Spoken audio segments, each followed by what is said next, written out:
We are just a few days out from the launch of the D&D movie, Honor Among Thieves. It's getting good reviews from what I've been hearing. The main plot doesn't sound like it's going to be the best thing ever, but the world and the humor and the characters and the acting all seem to be getting good marks. I'm way more excited for it than I thought I would be, and hopefully if it's successful, it'll mean more D&D players, more options for the rest of us in regards to minis and terrain and adventures, everything, and a bigger audience for creators and artists and writers, professional game masters, and ultimately just more potential players ready to come to our tables. And we've started to see a whole line of new merch coming out. We reviewed the Black Dragon toy Rakor in a video that you can see up there in the eye, and today we are looking at the regular set of minis from WizKids featuring monsters from the movie. And if you're looking for a good pack of classic creatures, well, you're in the right place. So let's take a look at the monsters from Honor Among Thieves.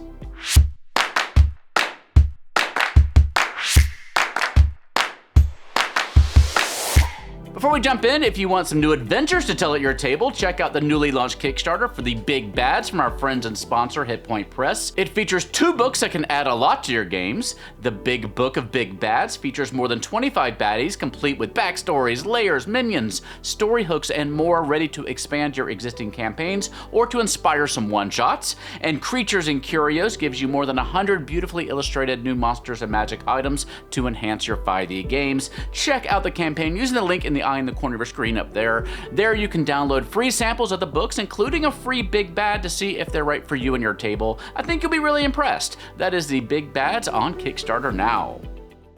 The minis in here are unnumbered, so let's just go in size order, shall we? Starting with the Intellect Devourer. These little walking brains can cause some absolute devastation if they are allowed access to a weakened or incapacitated party. On their own with a CR of 2, they're not too likely to ruin anyone's day, though you never really know when dice rolls are involved.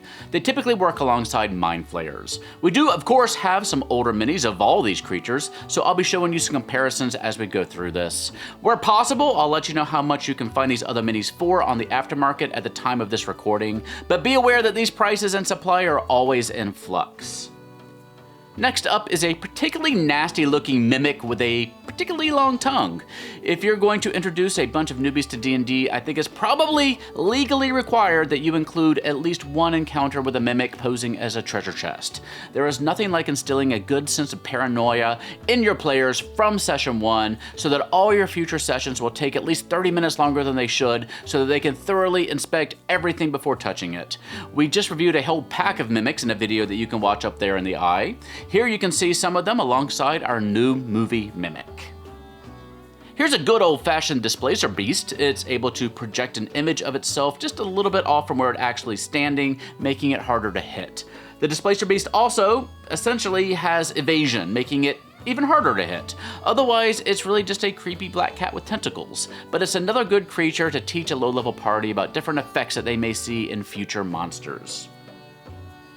Here's our very cool looking white Owlbear. This one just captures that goofy owlbear energy that I love so much. Maybe it's not the most imposing foe your party will ever face, though it's not a pushover with a CR of 3, but again, it's just one of those magical creatures that should delight both new players and old school players. So if you can find a way to include one in your stories, especially in some sort of surprising way, you should absolutely go for it.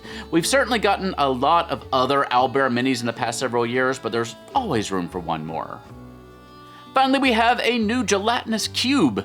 They're supposed to be completely transparent to the point where someone might just walk right into one completely unaware that it's there, but it's always nice to have a little color in our minis, don't you think? And this one seems to have Chris Pine swimming along in it, so that's special. And battles against a Gelatinous Cube are just much more interesting than your bog standard D&D combat. Again, we've gotten some Gelatinous Cube minis in the past, including ones that you can place a mini inside of. This one does not have that functionality, however. And here's your full set of movie monsters all together. It's a pretty good collection of classic creatures. Now, you may already have most of these, but this set would be a pretty nice little gift for a game master who is just starting out. They're all low-level creatures, so they should hit the table pretty early on in the campaign. Oddly enough, I think this is currently the only announced mini set from WizKids tied to the movie. I don't know if there were licensing issues or what, but I am pretty surprised that we are not getting the hero party or some of the villains or something else from the movie, but we're just gonna have to be happy with these minis and some plushies and a Monopoly game and some Funko Pops and a dragon toy and some 6-inch action figures and some dice monsters and all right, yeah, so there's a lot of other stuff. But Dungeons & Dragons Honor Among Thieves Monsters is in stores right now for between $30 and $36. Let me know what you think about it in the doohickey down below. Don't forget to back the big bads over on Kickstarter. These books also make some great gifts for the new and seasoned players in your life. And another great gift are our customizable little Kobold plushies here. You can get those over at koboldplush.com.